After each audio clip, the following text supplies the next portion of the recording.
Hey, welcome back to No Hype Beer Reviews. Unless it's your first time, then welcome. Please consider subscribing. If you do, hit the notification bell, get all the updates. Immediately go to Keith's channel, 93 Lumber spelled out. I will add him in the description box below. Yeah, Keith's a great guy. What's up, Keith? Not much. Yeah? How you doing? I'm doing good. Good. I'm doing well, right? Well, yeah. Today's beer is courtesy of my man Tom. Tom, thanks much. I really appreciate it. So Tom sent this off a little while back, maybe a month ago, and I said, hey, my friend Keith is coming soon. He loves Barleywines. Basically, is it cool if I wait till he's here so I can share it with him? He's like, yeah, that's awesome. So we are now drinking it together. Yes. Now, I've kept it a secret what this is. So I just texted Keith the picture Tom sent me of this beer. So the bottle, the bottle doesn't list everything that's going on with this beer. Okay, so here's what the bottle says. Electric Roads.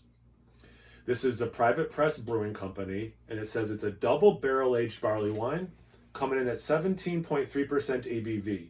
So now, for the first time, Keith is going to see what all is this beer, and he's going to read it off so you guys can hear what is made up of this beer. So they specialize in blending their beers. Okay. All of that stuff right here is the barrels the liquid has been blended in. So if you can read off those barrels for me. All of these. Yeah.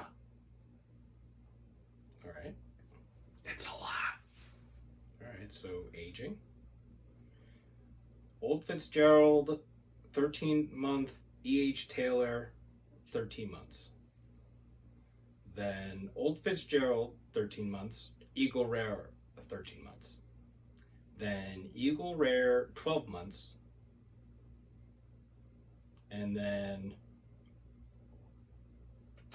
these are all different lines. Yeah, so it's like barley wine was aged in those first two, like that liquid is blended with the next line's liquid, blended with the next line's liquid. And then Eagle Rare 12 months. And then the next line is Elijah Craig 9 months, Booker's 9 months. And then the next line is Pappy Van Winkle 7 months, French Oak Cognac 7 months. And then the last line is Pappy Van Winkle 10 months, Rittenhouse Rye 7 months. So basically all of the barrels. Yep. You know what I'm saying? That's why when he sent me the picture and the beer, I'm like, I gotta share this with Keith. Like we neither one of us have had a barley wine anywhere like this ever, so it was so unique. I'm like, I can't just be the only one drinking this. So it's got to be us together. So Tom, thanks again, man. I really appreciate it. You can see from Keith's reaction, yes, this is super rad to do together. Yeah. I didn't mean to pour so much. I was just talking that we were gonna cap it and we'll finish it later and etc. And then we did this. I don't want to be the guy who gave you way more than I took myself for this, but all right, yeah. Oh, there's so much left. Oh, yeah. We saved so much to drink later. And yeah, we were right. There's fit on there. Perfect. All right, so let's talk about the look of the beer. It's pretty dark. Yeah. I would say dark brown, not super into the black territory. I mean, it's really dark brown. Yeah. Mocha head. Yeah. A little bit of cola vibes. Oh, yes. A little bit soda-y. Oh, good call. The legs have a little tinge of something to them. They're not just see-through, but they're not super, tinted brown or anything. But there's a little bit going on there. Definitely looks like a barley. I mean, it's got that deep brown color. The head looks like it. Decent head retention for, the ABV and stuff. Yeah. Maybe just a touch darker than your typical barley wine. I would agree with that, yeah. Or at least a base barley wine, non-barrel aged. Non-barrel aged, which can add color for sure. Yeah. This has a higher ABV, maybe from the barrels, and they're relatively wet. Maybe they brew their barley wine a little stronger than ever. I don't know, but yeah, you're right. It's a little darker, but without it looking like a stout that's 17%. Right, yeah. Should we get an aroma? Or? Yes. Okay, let's smell this thing.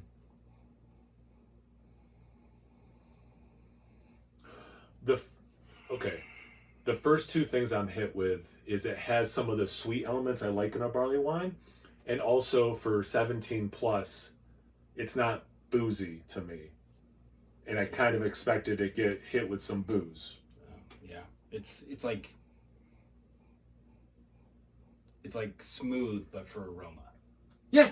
Wow. Yes. I like that. Yeah. And don't get me wrong. Like, it does smell like a barley wine, and that there will be heft there, but it doesn't smell like 17% barley wine. Yeah. You know.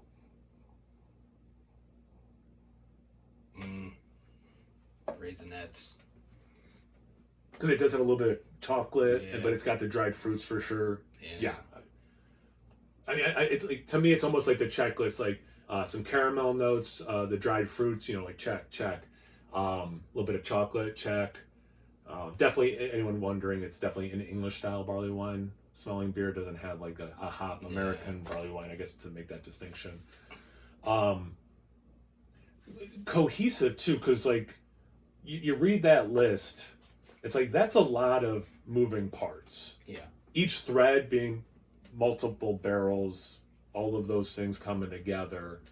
It smells cohesive more than like it's a mess because there's like all these different things going on that don't work. Like you said, smooth, harmonious. I would add that. I get, just thinking about barrel, I get a little bit of vanilla, a little bit of coconut. Yeah. And again, like it seems pretty cohesive. For how many barrels are involved, it's not like barrel forward. Yeah, it doesn't. 2 barrel forward. Yeah, it doesn't smell overly oaky. It doesn't smell like, wait, is this just spirits in a glass or is there a barley wine in there? Yeah. Yeah. Anything else with the aroma before we get into the taste?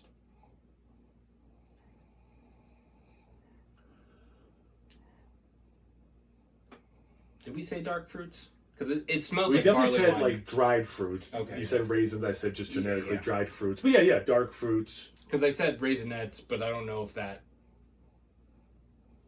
Yeah, it definitely smells like a barley wine and not a stout, but it does have some chocolate notes. I almost get a little bit like a cherry wood thing. Yeah. Yeah, I think it's cherry cordial kind of thing. Yes, yeah, exactly. Yeah, not like a tart or infected cherry thing. Sorry, I know. Like the second you say cherry, sometimes in a beer review, it's like not infected, not that kind of cherry. Yeah. This is one of those ones too. We could have done as like a live stream, and I think we would keep picking up new things, right? Like, but yeah, let's see about the taste. Right? Yeah. So cheers, and again, Tom, thank you so much, man. Thank you for sharing it with me. Well, of course. Thank you, Tom.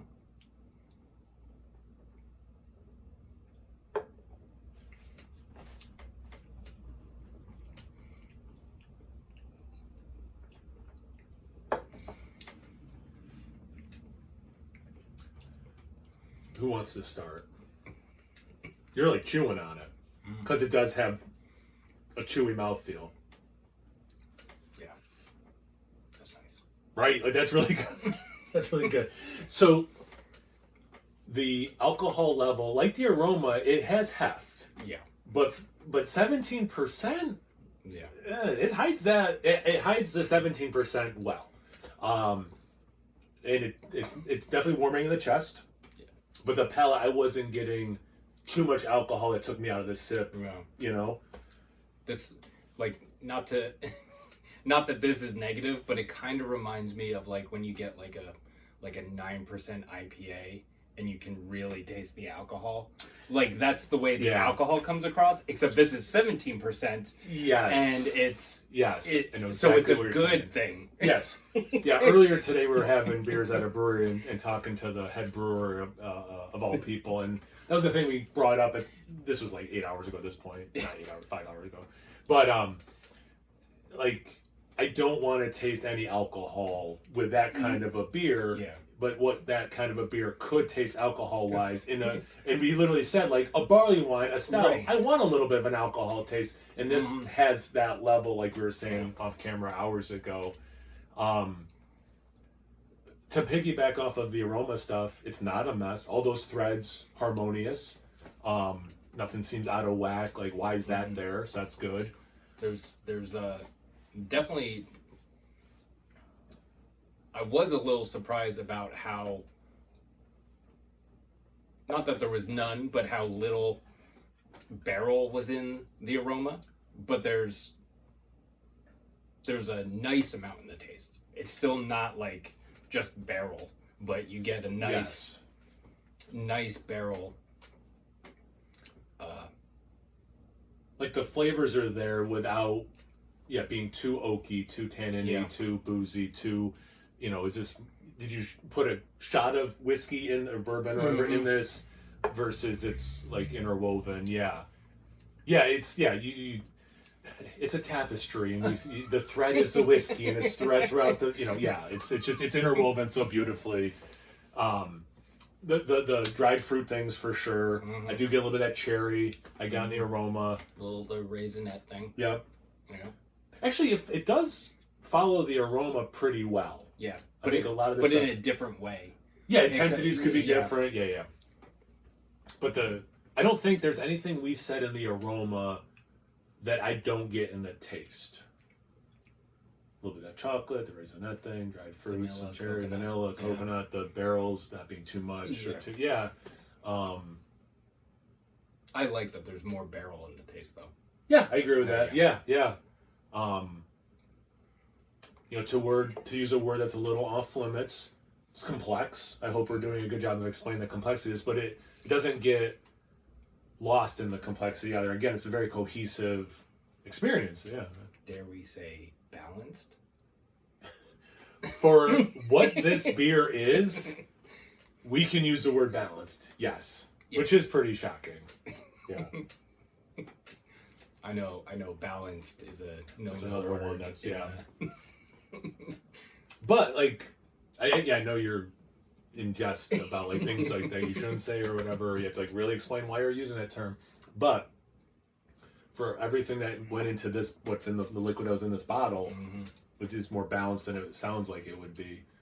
And yeah, again, I continue to get some nice warming in the chest, but not too much alcohol in the taste. And you get the residual sugars a little bit on my lips and stuff, so it has the sweetness I like in English style barley wine, but I don't think it's cloyingly sweet. Nope.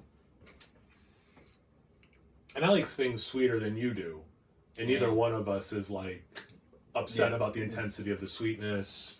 I'm getting, again, like the live streamness of it all, where you could just kind of keep getting different things. That last sip, for the first time, I got a little bit of a molasses note, for example. I was going to say brown sugar. Yeah. But yeah, both ways. Yeah, for sure. I'm going to do one more sip. I want to really make sure we do this justice, because this is one of those ones, again, as we continue drinking it off camera, it's going to be like, oh, now I'm getting this. And it's like, I don't want this to be an hour-long video, but... Yeah.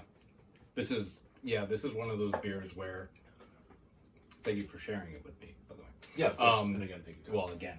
But, this is one of those beers where, like, you either... It's a very short review where you don't want to talk about it too much because it's that good, and you don't want to be like, I really like this beer for 25 minutes. Yeah. Or it goes the other way where you're just like dissecting it for a long time. Yeah. Because it is, dare we say, complex. It is. Like that sip, I got a really nice vanilla, but it reminded me more.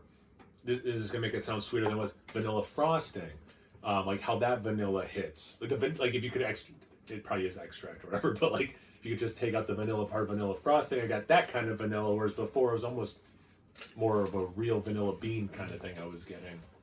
It's even like that subtle nuance of it all. I definitely got. I'm just looking at the picture again. Okay. The picture is just of. It must have been like a piece of paper. Tom took a picture of all the stuff that went into this.